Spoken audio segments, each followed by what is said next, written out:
USA Warrior Stories is a not-for-profit organization designed to record, archive, and share videos of veteran stories, to help veterans make a connection with one another and to help us all better understand their sacrifices for our freedoms.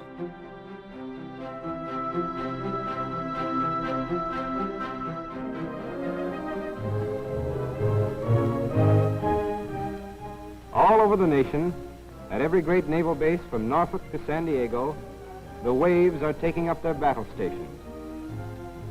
Trained to do all the jobs that men have formerly had to perform at shore establishments, the Women's Reserve of the Navy is America's answer to the need for an ever-increasing fighting force at sea.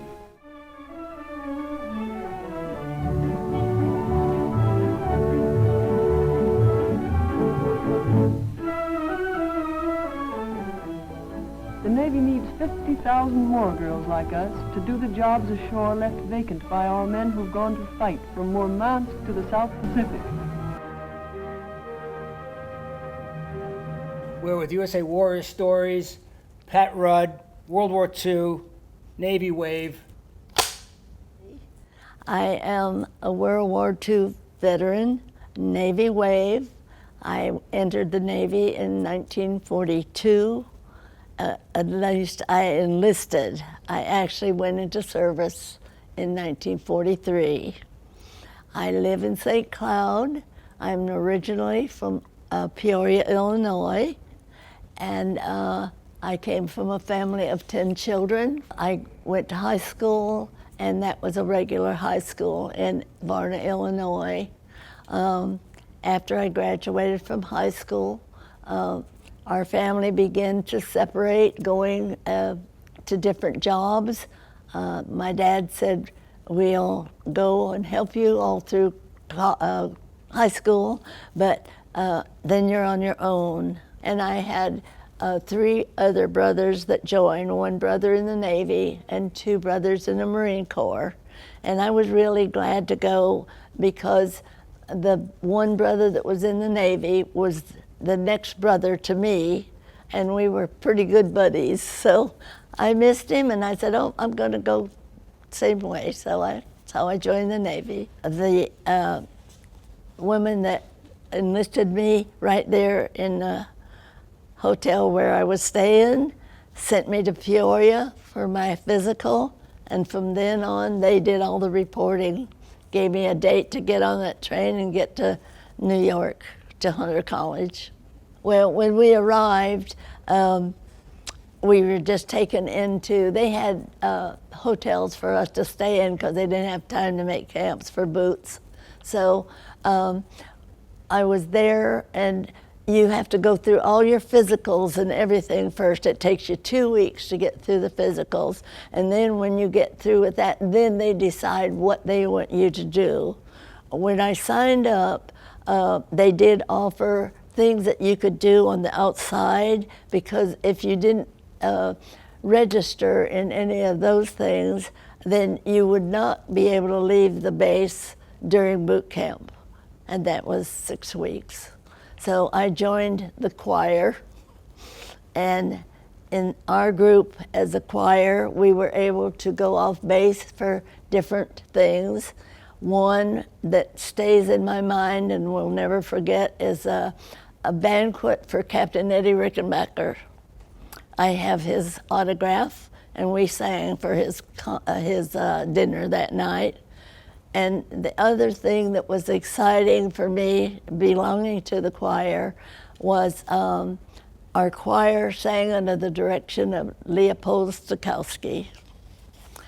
The night that we had to serve that dinner and go to that effort, we had to go for just a practice the night before. Well, that day I'd had 5 shots.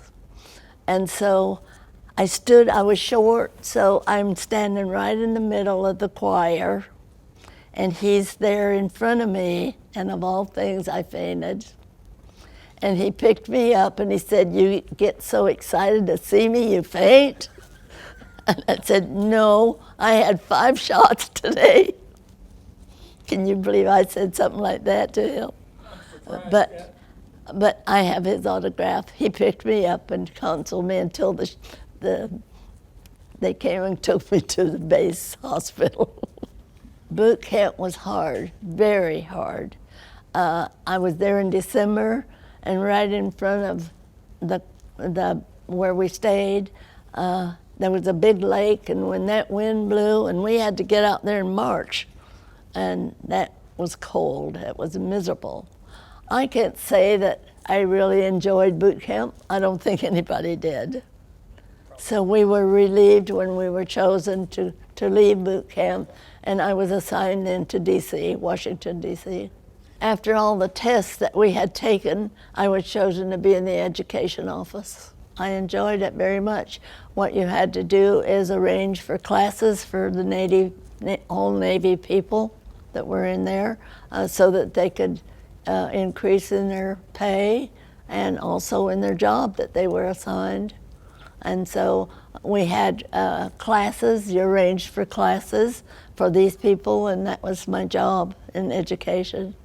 But you did a lot of other things. When you're not working, you had to go help at the hospitals and that sort of thing. Oh, we had 3 different uniforms. We had the navy blue uniform. We had, in the summer, we wore a seersucker gown, and that had to be hats matching the dresses, and always a tie, and then we had a white suit. We got only one of each when we went to boot camp, and then if we wanted to buy others, we could buy. I went in December, and in 6 weeks I was in D.C. I was at D.C. for a year. When I was in the Senate the day the bill was passed for us to go overseas, and I went back and signed up, and I was chosen out of the 5,000 that we had at that time. They chose 200 of us, and I was one of them. And I didn't know I was going to be chosen. I think it took them about 2 weeks to decide how many was going to go. You were assigned a job, and I had already been assigned. Before we left, we ended up in Oakland, California. That was at 200. We all had to meet there. We went by train, no flying at that time. You just had a point of time that you had. They gave us time to go home for a little bit before we left our folks, and then we caught the train. And we knew we were going to Hawaii. That was the only place they were sending women at that first time. And then when we board ship in California, we had to go straight to state of Washington, Seattle, and we picked up 2,000 soldiers. But at that time, we couldn't tell anybody where we were going. They took us to a dance and a party the night before we left again overseas, and we couldn't tell anybody where we were going. So just had fun dancing. Tell me what you were thinking, if you can remember much about that journey that we're leaving the country. You'll never forget it. It was rough. Really stormy when we went to Seattle. Even the captain got sick. Everybody was sick. And it was really rough. And that's why we stayed over the night in Seattle. Of course, we boarded those 2,000 soldiers. But on the way over, not much was done because of sickness. And it took a long time to get over there. I don't remember exactly how many days it took. It was close to a couple weeks that we made that trip. We went in one of the Matson ships was converted to a troop transport. Do you happen to know the name of it? Remember the name? Matsonia. I don't even remember any of the guys fussing about having to go. I really don't. A lot of the officers that needed the help were glad that we came to help. And I know that I really didn't ever hear of anybody. They were just glad to see women come overseas. The guys were, really. We really didn't know what all we were going to have to do. You know, we lived in Quonset huts, and we didn't have any transportation. I got a Jeep later on assigned to me, so I had my own transportation because I did a lot of work all over the base and going. I taught illiterates. I had over 100 kids working at different times, trying to teach them, and was really warranted by their coming and finally saying, I got a letter from my mom today and I could read it. And stuff like that. But no, I don't remember any really problems at that time. I don't know what was going on outside. You know, we had all we could do to do what we were told, and we didn't know what all we were going to have to do. Okay, we landed in Honolulu aboard ship. There were, I don't know how many people waiting to greet us there. There were lines of people with leis, and they put a lei on every 200 of us, and we really enjoyed it. The boys that were on board, they were throwing coins in the water, and the little native children diving down there to get all the money, and it was exciting. And then it took us quite a while to get off the ship, and then there were lines of buses there to pick us up. And when we left there, they just took us to the Quonset huts, and we were assigned a certain number, and that's where we ended until we were told where our jobs were and where everybody went. We got assigned. Was there a naval camp you went to with the Quonset huts? Do you remember the name of it? We're on Hickam Field. What rank were you? I'm a specialist S, third class. I issued books and arranged for the classes, examinations, and anything that had to do with that education. We had link trainers and all kinds of, but those were all classified, and you served your books that fit that job. Yeah, we had to do anything they asked us, actually, and that was going to the hospital and helping sometimes. A lot of the girls went over there. Well, I had one experience. One of the fellas that I met at that dance in Seattle, even though he didn't know, all I told him my name was Pat. That's it. He didn't know anything else. He made an effort somehow to find me because we went to Chow and visited a little bit, and then he went back because he was a pilot, and he, I guess it must have been 3 months after that, and I got a call from the hospital, said there was somebody over there that wanted to see me, and so I got scared, but I got somebody to go with me, and we went over, and I told them why I was there, and they said, well, you're just going to have to walk the lines and find him because we don't know where he is. You know, I mean, the nurses probably did, or whoever was in charge there. And I walked those lines because it wasn't rooms. It was big, long hallways just with beds. Of course, I didn't know for sure who I was looking for. And I kept walking and didn't recognize, and you'd sit and maybe talk to some that needed maybe some reading done, or somebody to help write home, or you'd stop and help there. And I kept walking, and I saw two little stumps exercising, and I thought, oh no, don't tell me. And it was him.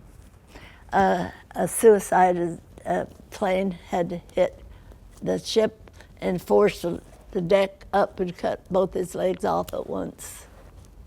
And I cried, and I told him, you know, anything I could do or whatever, but he said, don't cry. He said, I'll be home in California playing golf before long. I don't even want to remember it, but you can't help it. Those are things you just don't talk about, really. Well, they had a beach for us on the beach, but they had lines to where the men couldn't come on that beach, but they were lined up all on both sides. But anyway, they were just glad to see women come over there. You know how that is. Thank God. Thank God for women. That's all I can say. Yeah. But we were welcomed. And then we had entertainers coming like Bob Hope and people like that we always got to see and enjoy. The only man in the world can kiss a girl and give her the brush off at the same time. There he is. Look at that jungle. Isn't that a beautiful thing? Look at that. Careful, careful. Huh? Snipers.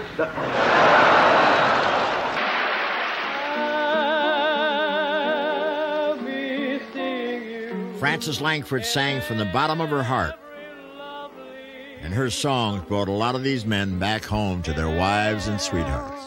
And one day we heard that MacArthur, we were warned that he was coming in and that we could go down to see him. And that was when I went with some of the other girls, and then we got to see him and hear him talk. He gave a little talk while we were there, and then we got given a picture of the event, and I was really elated. I met my husband, Jerry Rudd, at one day, and we dated while I was there. His duty, he helped beach the plane that brought the mail in, and the Mars was the name of the boat. The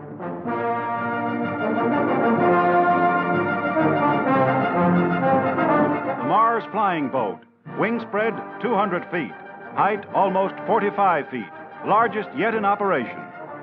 At Baltimore, the first of a fleet of 20, the Hawaii Mars is ready for flight. 19 others, named after Pacific Islands, will join her in the Naval Air Transport Service.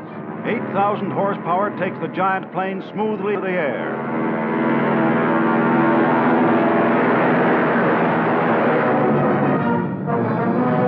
The size of a 15-room house with 2 decks and sleeping accommodations for 36, the Mars can fly to Europe and back non-stop.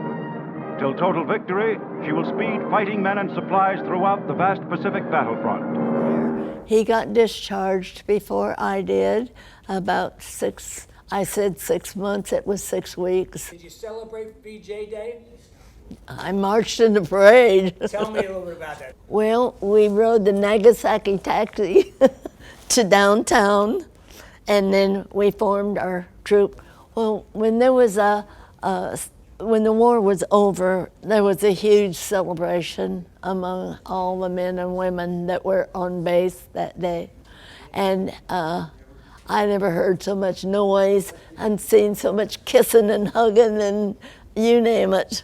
But then they announced that there would be a VJ Day parade and that we were going to be marching in that. And our transportation was called the Nagasaki taxi. It was nothing but a bus, but it was open, and you could stand all over the back of it and everything else to get around town. And we rode that then down to the King Street in Honolulu. When the war was over, they discharged us, not all at once. We all got out on a point system, and that way your age, your time of stateside duty, your time of overseas duty was all added up.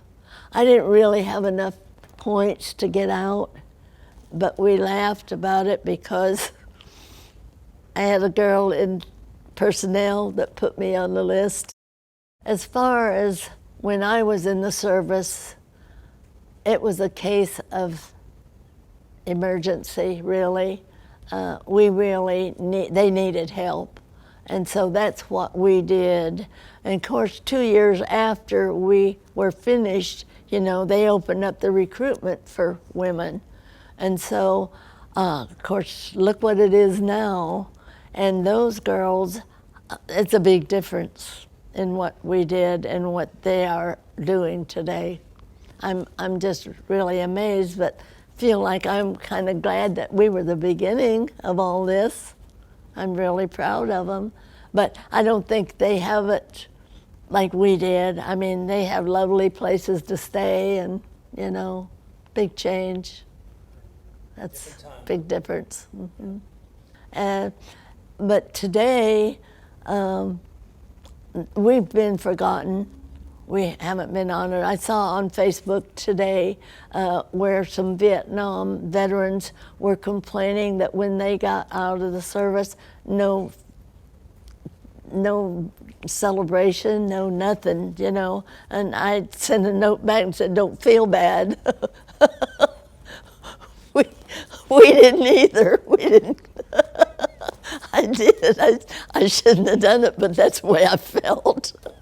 So I did. I sent a message back that. But really and truly, you know, you're proud of what you did, but you know, that was a job done until you get on with your life. Well, I know that people visit the museums, and I honor everybody that goes because they need to understand how important it is to remember all these people that have entered the service to our country, you know. So that's the way I feel about it. And now I've been honored here.